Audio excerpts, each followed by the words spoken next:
Good afternoon, everyone. 40% of farmers struggle to purchase crop inputs. 4 out of 10 say farm input prices rising by 30%. A 3 sigma event is a 10% rise in input materials, once in a 200-year event minimum. Chemical inputs confirmed by the growers themselves invoices. USDA says switch to manure, but what if you live in an area there's no manure and your supplier won't even give you a quote because they can't even guarantee the supply? Those using manure getting as much as they can. There's none out there. Moving over to strip tilling, making the lines where you're going to plant and fertilize so you don't have to disturb the entire field. Moving over to microbes in the soil, changing nitrogen to ammonia for the uptake in corn. Herbicide shortages, grass. 3 possibilities, all shortages: Liberty, Roundup, and Accent Q.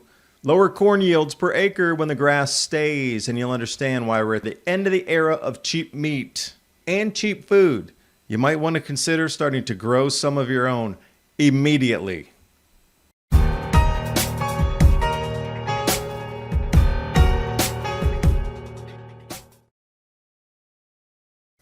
A newly discovered software flaw is possibly the most critical vulnerability in the last decade for anybody with an internet-connected device. This software vulnerability grants hackers, spies, criminals easy access to customer data off of countless enterprise-level websites. Your privacy is in your hands. That's why I use Virtual Shield when I connect to the internet.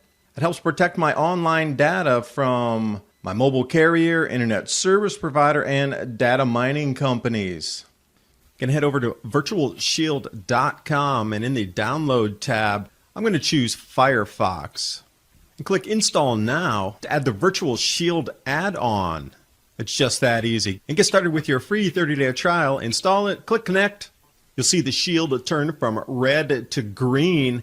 And you'll see how from my initial service provider, I was able to even change my IP. Virtual Shield Network protected.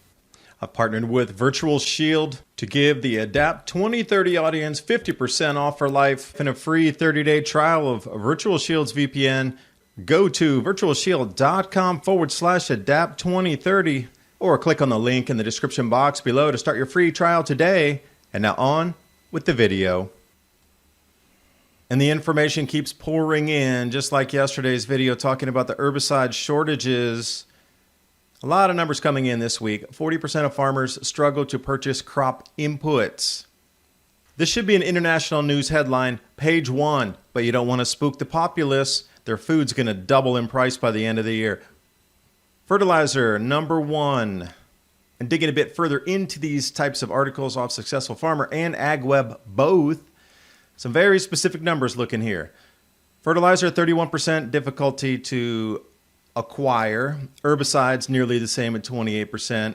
Farm machinery parts, might as well get your own forge to stamp out what you need. Looking at putting machines from the 1960s and 70s back into the fields. Insecticides, that's probably going to go short if it's following the trajectory of everything else.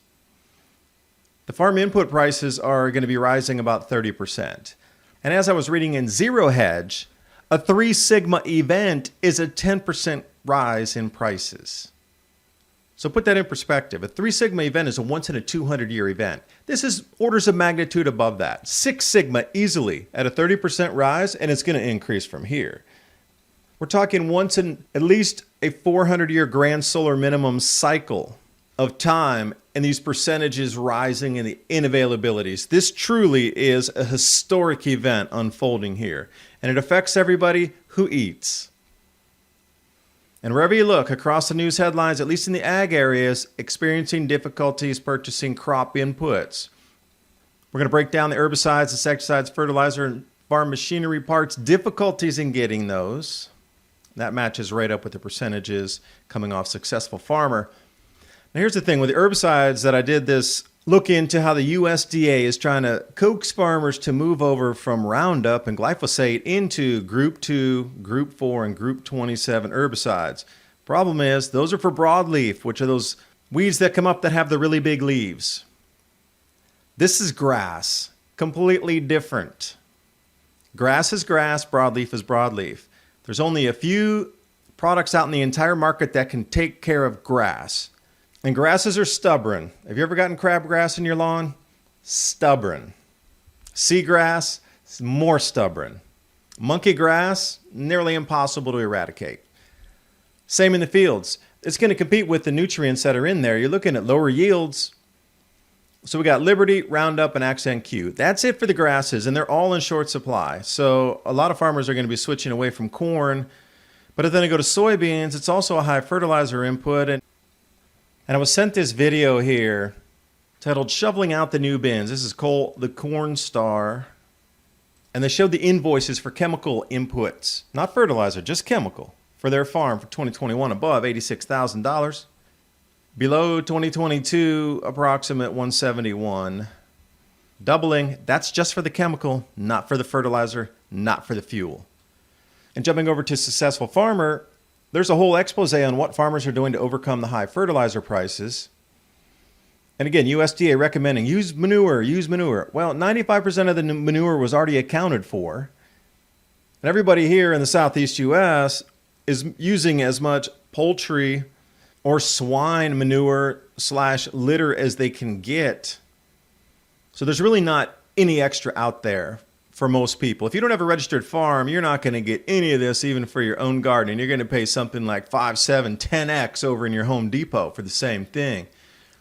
So look at these nitrogen prices. Going from 170, and it was like, wow, 170, 238, that's so high. Now it's 600, and increasing by the day. And then over in Alabama, they're seeing the same thing. Fertilizer prices nearly doubling in the last few months. Now wait till it comes to planting season and everybody's scrambling for it. It's not going to be doubling in a few months. It's going to be doubling by the week. So what they're going to move over is to more efficient methods. Yeah, chicken litter or chicken manure, limited supply. You're not going to be doing 100,000 acres with some chicken litter, believe me. So the efficiencies are already inbound here. And Chad Henderson, Alabama, is going to be strip tilling. And I started to look into strip tilling. I wasn't so familiar with it. I've seen a few fields around here, but it's not the majority. Most people just disc their entire field, but that's going to be a no-go moving forward. It's very specific in the placement, running the row after harvest to allow that soil to heat up when it comes into springtime, as well as lay the row where you're going to seed it and allow that fertilizer to get down. But it's not going to just stay on the top and slowly drip down. It'll get stuck in the top 2-3 inches where the fertile zone would be. So you're going to have to push that further down and disperse it about 8 inches deep. All right, you need to run twice on the fields, but if you're going to do it, disc the entire field and then fertilize a couple times, you need to run the fields 4 times. So machinery input's going to be higher on this, but running the machinery is going to cost you far less and be much more pinpoint in the accuracy moving forward.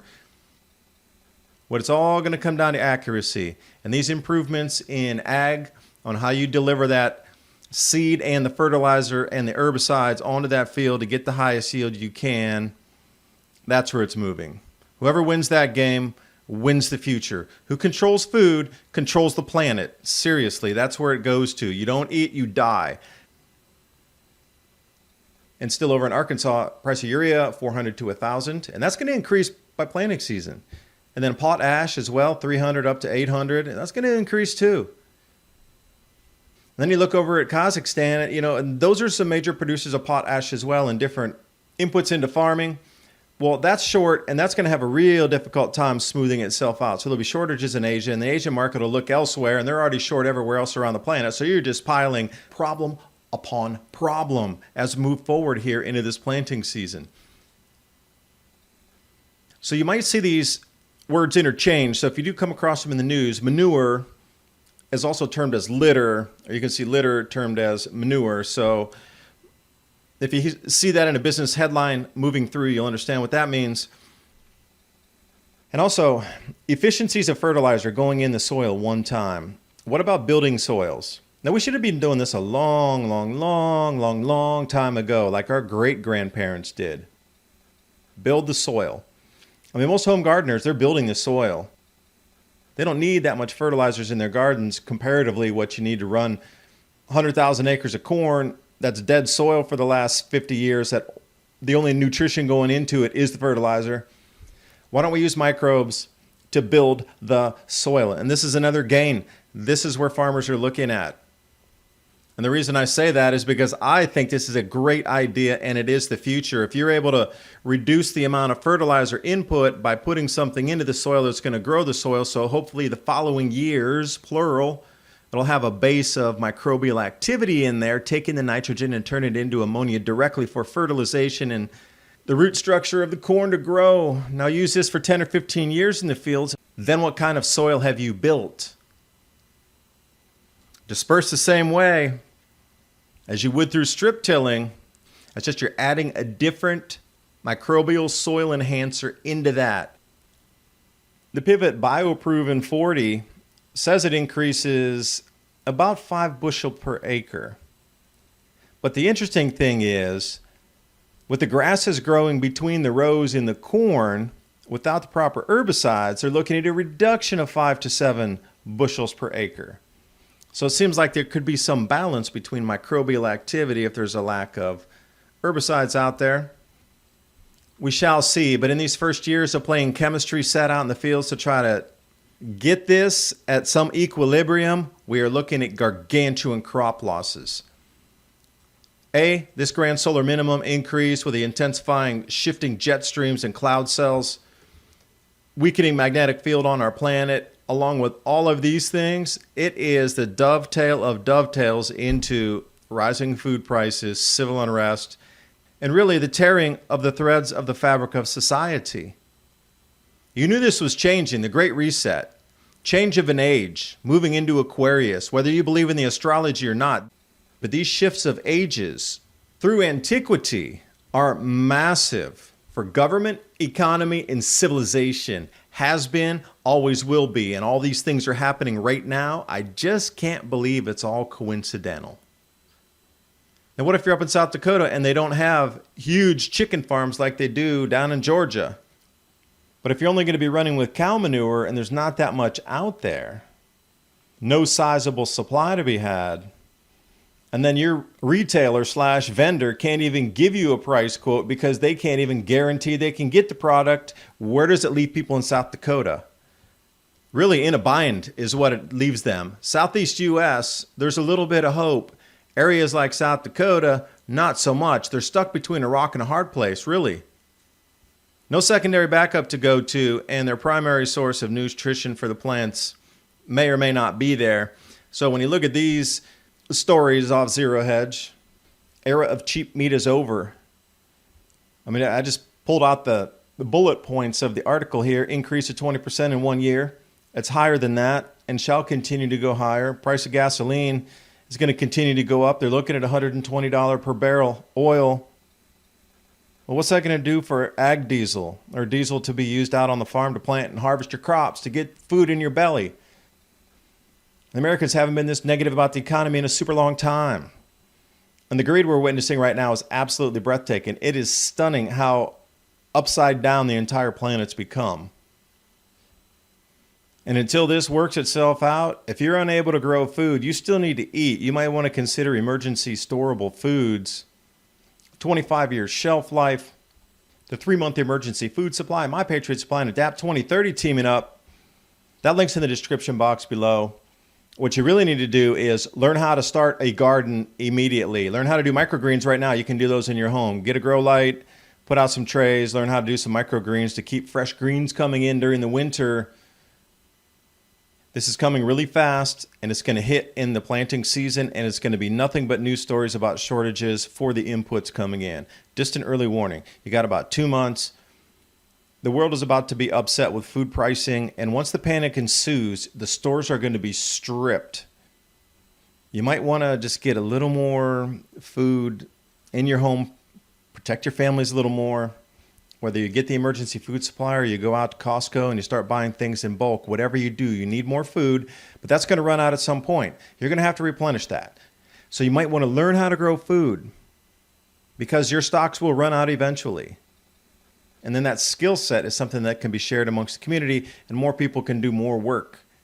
And hence, a larger yield even in your own gardens, in your communities, in your neighborhoods, if you're working together. Forget the large-scale 70,000-acre farms. What can you do right in your backyard? That's the question. because we're all going to need to move that direction. Remember Victory Gardens back in World War II? We're going to have to start that again. I would say no later than this year, Victory Gardens will be a thing again. So will food rationing. You're going to be rationed by the end of the year on what you can purchase. That's where this is all taking us. So I wish you the best in your preparations. Hope you got something out of the video, and I'll see you next time.